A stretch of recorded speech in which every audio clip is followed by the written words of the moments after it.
வணக்கம், welcome to டிடிஆர்இ creation. இன்றைய கிளாஸில் நம்ம எந்த ஸ்டிச்சை பற்றி பார்க்க போகிறோம் அப்படின்னா long and short. Long and short tambour stitch மாதிரியே தான் போடுவோம். ஆனால் அதில் தாம்பூர் ஸ்டிச்சில் செயின் ஸ்டிச் ரொம்ப நெருக்க போட்டோம். இதில் என்னென்னா கொஞ்சம் லென்த்தானதாக லாங்காக போடணும். சரிங்களா? எப்படின்றத பார்க்கலாம். இதிலே நம்ம ரெண்டு டைப்பாக போடலாம். ஒன்று கிராஸாக போடுறது, இன்னொன்று ஸ்ட்ரெயிட் லைனாக.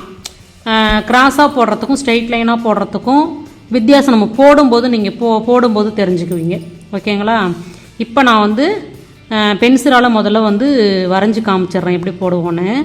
அதாவது இந்த ஹார்ட்லேயே ரெண்டு பார்ட்டாக நான் பிரிச்சுருக்கேன். ஒரு பார்ட்டில் என்ன செய்ய போகிறேன் அப்படின்னா ஸ்ட்ரெயிட் லைனாக அந்த செயினை இப்படி ஸ்ட்ரெயிட் லைனாக போட போகிறேன். சரிங்களா? இதுமாரி ஒரு ஸ்ட்ரெயிட் லைனாக ஒரு சைடு, இன்னொரு சைடு என்ன பண்ண போகிறேன் அப்படின்னா இப்படி கிராஸாக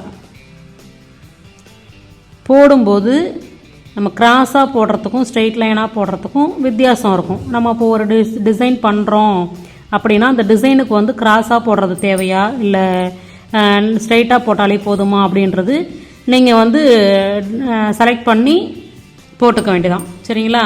இந்த லாங் அண்ட் ஷார்ட்டில் நம்ம அந்த டைப் இப்போ பார்க்க போகிறோம். ஓகேங்களா? பார்க்கலாம். பாருங்கள், நான் முதல்ல ஸ்ட்ரெயிட் லைன் முதல்ல போட்டு காமிச்சிடுறேன். செயின் ஸ்டிச்சு தான் போட போகிறோம். கொஞ்சம் லென்த்தானதாக லாங் செயினாக போடுறோம். சரிங்களா? ரொம்ப செயின் எப்போதுமே ரொம்ப லென்த்தாக போடக்கூடாது. ஒரு குறிப்பிட்ட லெவல் மட்டும்தான்.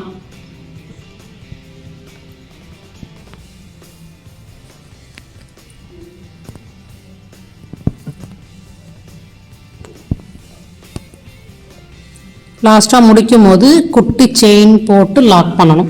சரிங்களா? லாக் பண்ணிவிட்டு அதுக்கப்புறமேட்டு என்ன செய்யணும்னா அடுத்த லைன் நம்ம ஏற்கனவே போட்ட செயினுடைய சென்டர் பாயிண்டில் எடுத்து இப்படி கிராஸாக குத்தணும். கிராஸாக குத்தி போடணும். அடுத்து அதே லென்த்து தான் வரும் உங்களுக்கு. ஆனால் நம்ம இதோடைய சென்டர் பாயிண்ட் எடுத்து போடும்போது நீங்கள் ஒரு 4-5 லைன் போட்டதுக்கப்புறம் பாருங்களேன், அந்த லாங் அண்ட் ஷார்ட்டுங்கிறது எதுக்கு அது மாதிரி கொடுத்துருக்காங்க அப்படின்றது உங்களுக்கு புரியும்.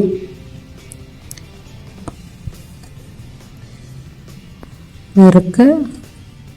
லாஸ்ட்டு முடிக்கும் போது நம்ம பார்க்க முடியாது. சென்டர் பாயிண்ட்டு இதெல்லாம் பார்த்து அதோடய ஸ்டாப் பண்ண முடியாது. அந்த கோடு வரையவே அந்த செயின் போடணும். சரிங்களா? இப்போ இதனுடைய சென்டர் பாயிண்ட் எடுத்து செயின் நம்ம தாம்பூர் ஸ்டிச்சில் எப்படி கிராஸாக குத்தி எடுத்தோமோ அதே மாதிரி தான். அப்போ தான் உங்களுக்கு அந்த கேப் இல்லாமல் வரும்.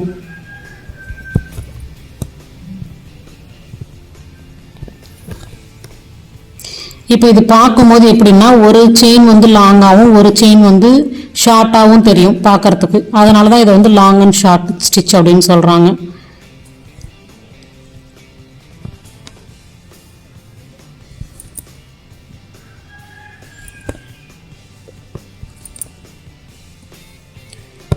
எல்லா பிக்சருக்குமே நம்ம அந்த ஸ்டிச்சை யூஸ் பண்ணலாம். ஃபில்லிங்க்கு, அவுட்லைனுக்கு இதை கொடுக்க முடியாது. நான் ஏன்னா செயின் ஃபில்லிங்காக இருக்கிறதுக்கெல்லாம் நம்ம அந்த ஸ்டிச்சஸை கொடுக்கலாம். அழகாக இருக்கும். தாம்பூர் ஸ்டிச்சுக்கும் லாங் அண்ட் ஷார்ட்டுக்கும் நீங்கள் அது போடும் போதே உங்களுக்கு அந்த டிஃப்ரெண்ட் தெரியும் நல்லா.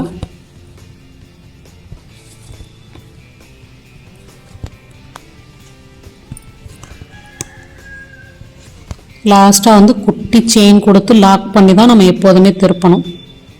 இப்போ இது ரொம்ப குட்டி செயினாக இருக்கிறதுனால நம்ம இதுக்கு சென்டர் பாயிண்ட் எடுக்கணும்னு அவசியம் இல்லை.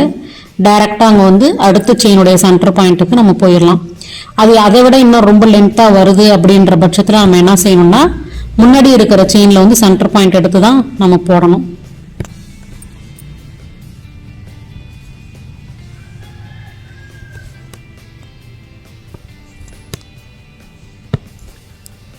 இதே மாதிரி தான் நீங்கள் கண்டினியூ பண்ணுவீங்க. சரிங்களா?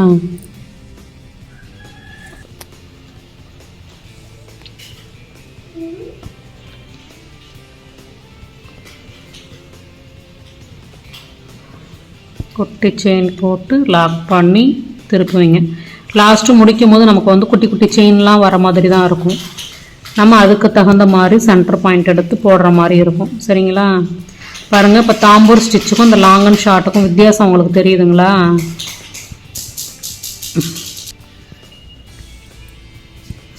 அந்த கர்வ் வரையவே நம்ம அதை அழகாக போட்டு முடிக்கணும். இந்த கோடு லைட்டாக தெரியுது பாருங்கள், அது வரையவே நான் போட்டு அந்த கர்வ் வரைய முடித்து காமிக்கிறேன். லாஸ்ட்டு முடிக்கும் போது குட்டி செயின் தான் வரும். ஓகே, இப்போ இதை சுற்றி செயின் ஸ்டிச் கொடுத்து ஃபினிஷ் பண்ணணும்.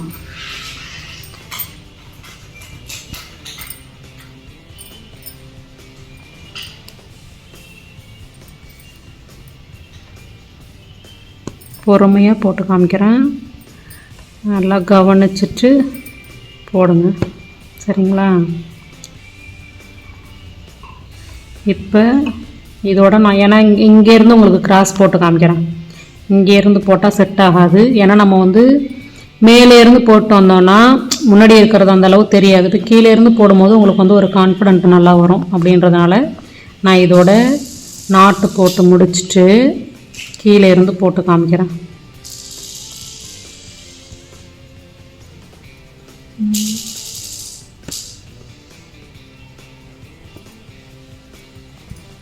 குட்டி செயின் போட்டு லாக் பண்ணணும்.